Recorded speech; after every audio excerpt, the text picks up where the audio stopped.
You cannot blame people or Filipinos from leaving the country because number one, that's their choice. However, I do believe that life design of different people is upon what is important for them. What do they value? Baka they value survival at this stage of their life. You cannot impose to them to love the country pero wala na sila magamit for their house, for their family. So if they decide to leave, that's their decision. So sa mga kapwa natin Pilipino, if they take in this part of their life na they need to build their finances, to build a home, and they could not find opportunity here, and they have to go abroad, then so be it. I wish them the best because they are going to help their family. But I also would like to inspire people, Filipinos, there's a lot of opportunities here as well in the Philippines. Depende din kasi yan siya sa risk tolerance ng tao, risk appetite. Others will not take the risk of so much challenges here in the country. If they could not take it, then they'd rather go abroad, good for them. But also, I do believe that there's a lot of problems,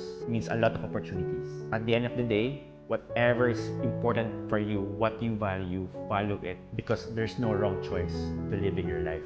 I think it's not a wrong choice to love your country even if you're far away.